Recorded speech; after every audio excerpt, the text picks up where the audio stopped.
Well, this is Jordan Tower with JT News. Make sure you hit that bell and hit that subscribe button. Put a like on the video. And if you want to advertise on the channel, hit up jordantowermedia@gmail.com to advertise your video, mixtape, anything you got going on, any kind of product, or if you want to promote your social media. Well, today we got Yo Gotti on The Breakfast Club. He addressed the whole young Dolph situation. Of course he had to. I mean, there was just too much stuff revolving around that. One of his associates were arrested for a third time when Dolph was attacked in Hollywood, California. They were staying in the same hotel. Dolph had to go to the hospital. But, I credit The Breakfast Club for asking the questions. And first and foremost, before moving forward in the video, I want to say that I don't believe one party, either Yo Gotti or young Dolph, is completely innocent. I think they're both antagonizing each other to, make this result. Not one party's guilty of hating on the other. I think they're both hating on each other, okay? I like both artists, but let's just be real here. Let's not be fake. And all this is public information. There's no, I saw in the interview he liked to say, people were doing police work. No. You're leaving there's a trail of just public things in the news for people to draw their own conclusions. So nobody's doing any police work. It's just sloppy on both sides. So anyways, The Breakfast Club didn't ask the hard questions though. All three incidents with Dolph involved a CMG member getting arrested. Okay, and then Gotti tried to put it out that there was he released a tape right after. Is that a coincidence? No, but it was a response to what happened. That's you can either just take an incident that happened to you and just deal with it, or you can try to capitalize off it.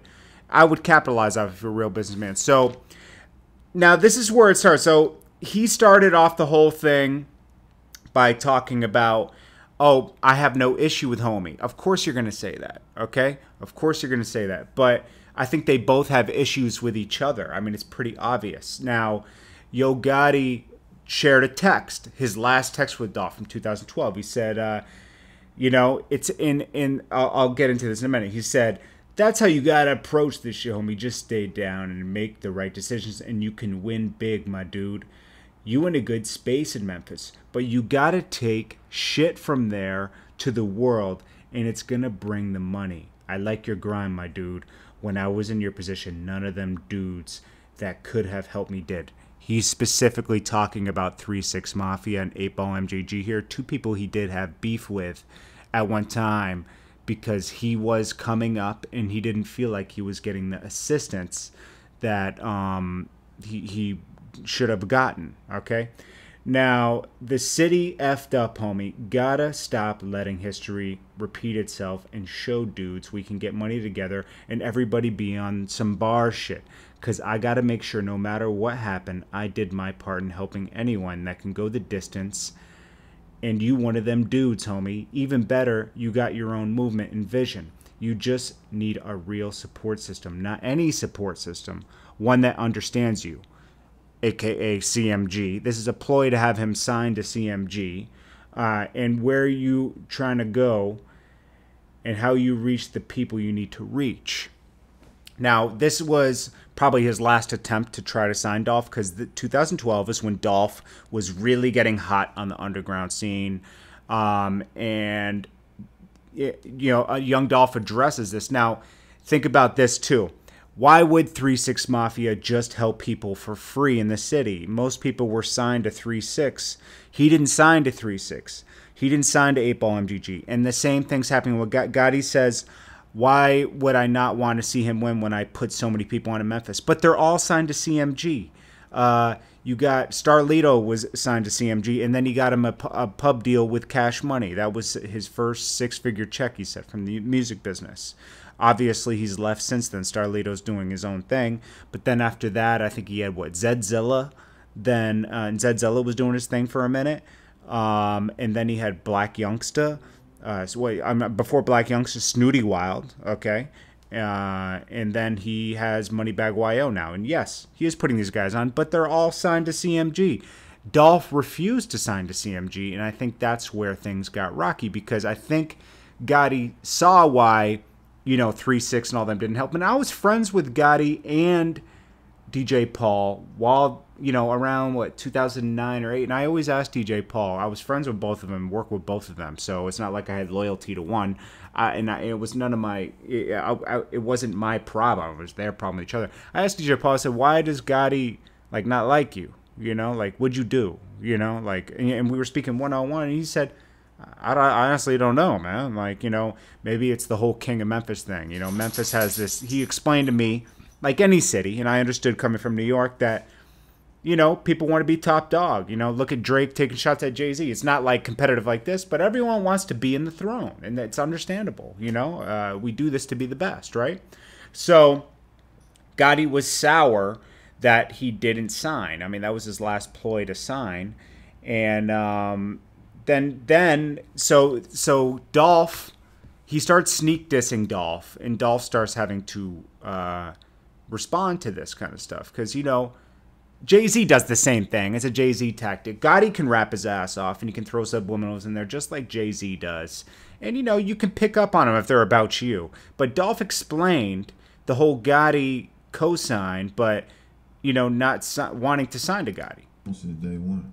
Day one. You know what I'm saying? Since day one, everybody, a lot of folks, a lot of people, everybody almost came to me with different situations. Like, man, let me help you with this, do this. Because Dolph was on fire in 2012. Everybody was messing with him. Do that, but me in my position, I got too much of my own money tied in this and too much of my own time in it. I got too much invested in it. Mm-hmm. You feel what I'm saying? So say Gotti wanted me to do man, come on, bro, let's do CMG paper route. It's cool. I'm knocking for that. If I was him, I would have came to me like that. Yeah. So he says he doesn't want to sign because he put his own paper up. I mean, he paid Gucci for a verse. That wasn't cheap back then, and then him and Gucci are friends now. But back then, he was working with Drummer Boy, paying Drummer Boy for beats. That's how I found out about Dolph in 2011 and 12. Drummer Boy put me onto him, and then he paid Gucci for verses, and he paid his way to get noticed, And so Dolph didn't sign to Gotti, and this is where Gotti was like, okay, well, he's ruining my vision. I want everyone from Memphis under CMG, and that's my vision. And he's not going to help Dolph anymore if he can't benefit monetarily from it. So then Gotti, look at all the subliminals that happened, 81, this is where things went bad. So at one point, Dolph had to speak about everything, and he said, stop hating on me. He started putting all that stuff out. And then he made the references to how Gotti came up dissing people. 3-6 Mafia on What Up, and then he's dissed 8-Ball MJG. Even Dolph put this out. He said, next salute Memphis legends that sold millions and always been on some shit. He says in a post. That's what he said in a post. And then he said, thanks for opening the doors up for Memphis artists, but guess who hated on them too? Shaking my head. I think Tip witnessed it his own self. Oh yeah, 8-Ball MJG, King of Memphis royalty. And then he also said, Dolph said, the 3-6 Mafia won an Oscar in 2006 for It's Out Here, Hard Out Here for a Pimp. And they started the club Crunk Music. And Dolph said, I appreciate y'all for opening the doors for Memphis artists. ?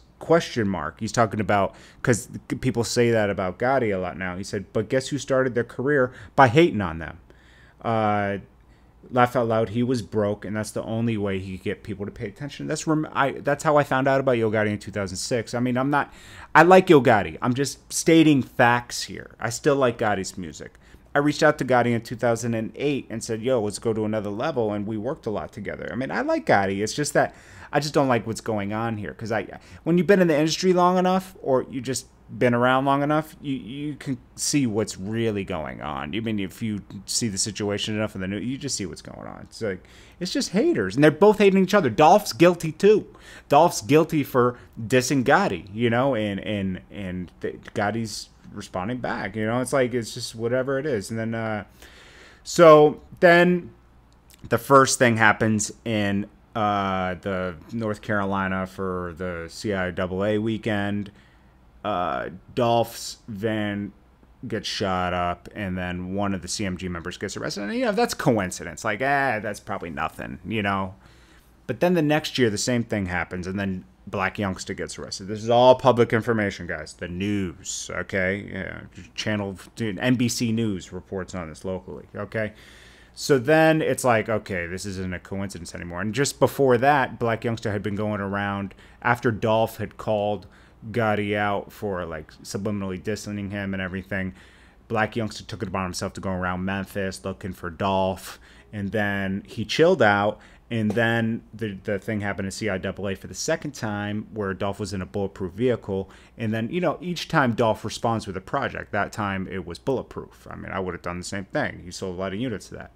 So then that cools off. Then he releases, believe before that he released like Don't Play With Me, Play With Your Bitch or something. And that's where he's saying that he slept with Yo Gotti's baby mom. So it gets personal at that point, And, just one more note. With Yo Gotti dissing 3-6 Mafia, notice how they both have KOM at the end of their